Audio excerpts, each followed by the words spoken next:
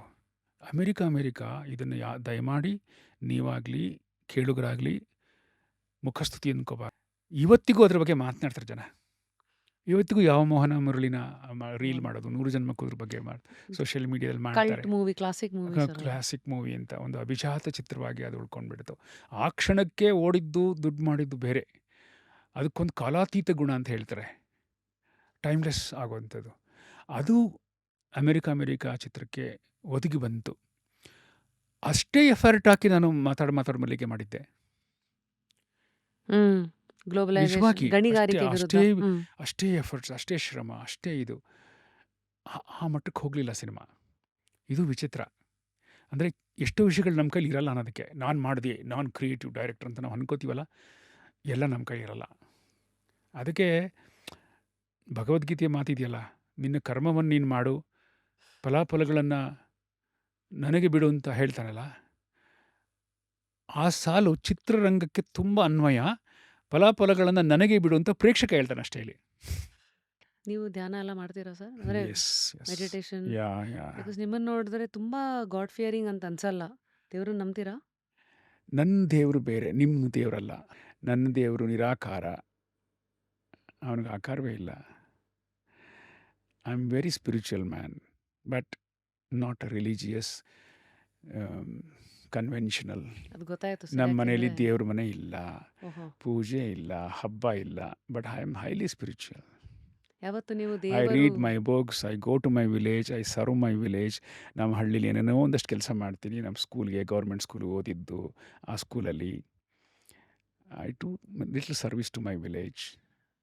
ಅಲ್ಲೇ happy about ಒಳ್ಳೇದ್ರಲ್ಲೇ ಎಲ್ಲ ಹುಡುಕ್ತಾ ಇದ್ದೀರಾ? ಅಷ್ಟೇ. ಮನುಷ್ಯನಿಗೆ ಕೊಡೋ ಒಳ್ಳೆತನನೇ ಎಲ್ಲ. ದೇವರು, ಪೂಜೆ ಎಲ್ಲ ಆಗೋಗುತ್ತೆ ಅದರಲ್ಲಿ. ಒಬ್ಬ ಮನುಷ್ಯ ಇನ್ನೊಬ್ಬ ಮನುಷ್ಯನಿಗೆ ತೋರಿಸೋ ಒಳ್ಳೆತನ, ಅಂತಃಕರಣ, ಗೌರವ. ಅದನ್ನು ಬಿಟ್ಟು ಇನ್ನು ಮಾಡೋವಂಥ ಎಲ್ಲ ರಿಚುವಲ್ಸು ಅರ್ಥವೇ ಇರಲ್ಲ ಅದಕ್ಕೆ. ಆ ದೃಷ್ಟಿಯಲ್ಲಿ ನಾನು ಅಪ್ಪಟ ಆಸ್ತಿಕ. ನೀವು ಹೇಳೋ ದೃಷ್ಟಿಯಲ್ಲಿ ಅಂದರೆ ಅಂದ್ಕೊಳೋದಾದರೆ ನಾನು ನಾಸ್ತಿಕ. ಇದು ಗೊತ್ತಾಯ್ತು ಸರ್. ನೀವು ಯಾವತ್ತು ದೇವರು ದಿಂಡರ ಭಜನೆಯಲ್ಲಿ, ಮಂದಿರ ಮಸೀದಿ ಗದ್ದಲದಲ್ಲಿ ಗದ್ದಲದಲ್ಲಿ ಅಂತ ಎಲ್ಲ ಬರೆದು. ಮಾಯ. ನಾನು ಮಾಯ, ನೀನು ಮಾಯ. So I guess that was ಇವತ್ತಿನ ಎಪಿಸೋಡ್. ತುಂಬ ವಿಚಾರಗಳು ಮಾತಾಡಿದ್ದೀವಿ. ಕೆಲವುದು ಮಾತಾಡದೇ ಹೇಳಿರೋ ವಿಚಾರಗಳು ಇದೆ. ನಮ್ಮ ಈ ಸಂಭಾಷಣೆಯ ಯಾವ ವಿಚಾರಗಳು ನಿಮಗೆ ಭಾಳ ಮುಟ್ಟಿತು ಕಮೆಂಟ್ ಸೆಕ್ಷನಲ್ಲಿ ತಿಳಿಸಿ. ಯಾರನ್ನ ಗೆಸ್ಟ್ ಆಗಿ ನೋಡೋಕೆ ಇಷ್ಟಪಡ್ತೀರಾ ಅದನ್ನು ಕೂಡ. ಸೊ ಇವತ್ತು ಎಂಡ್ ನೋಟಲ್ಲಿ ಏನು ಹೇಳಲಿ, ನಾವು ಯೂಶಲಿ ಲೈಫಲ್ಲಿ ಏನೇನೋ ಹುಡುಕಾಟದಲ್ಲಿ ಅಂತ ಹೇಳಿದಾಗ ಕೆಲವು ಚಿಕ್ಕ ಚಿಕ್ಕ ಹುಡುಕಾಟಗಳನ್ನೇ ಮರೆತು ಬಿಡ್ತೀವಿ. ಉದಾಹರಣೆಗೆ ಫೋಕಸ್ ಆನ್ ಗೆಟಿಂಗ್ ಬೆಟರ್ ಅಂತ ಒಂದು ಮಾತಿದೆ. ಯಾವತ್ತು ನಾವು ಎಂಡ್ ಗೋಲ್, ನಾವು ದೊಡ್ಡವರಾದ್ಮೇಲೆ ಹಂಗಾಗಬೇಕು ಹಿಂಗಾಗಬೇಕು, ಅದೆಲ್ಲ ಲಾಂಗ್ ಟರ್ಮ್ ಗೋಲ್. ಚಿಕ್ಕ ಚಿಕ್ಕ goal can be focus on getting better. ನಾವು what is better that you should know better. ಹಾಗಾಗಿ ನಿಮ್ಮ ಬೆಟರ್ಗಳನ್ನು ಇನ್ನೂ ಬೆಟರ್ ಮಾಡ್ಕೊಳ್ಳೋ ಒಂದು ಹಸಿವು ಸದಾ ನಿಮ್ಮ ಜೊತೆಗಿರಲಿ ಅಂತ ಹೇಳ್ತಾ ಇವತ್ತಿನ ಎಪಿಸೋಡಿಂದ ನಾನು ನಿಮ್ಮ rapid Rashmi, I am signing out. ಸದಾ ಏನು ಕಳ್ಕೊಂಡ್ರು ಜೀವನದಲ್ಲಿ ಕುತೂಹಲನ ಮಾತ್ರ ಕಳ್ಕೊಳ್ಬೇಡಿ. Just curious. Continue to stay curious with Nagathihalli Chandrashekhar sir. ನಾನು ನಿಮ್ಮ rapid Rashmi signing out of today's episode. Thank you sir. Full ವಿಡಿಯೋನ ನೋಡಿ on rapid Rashmi's YouTube channel.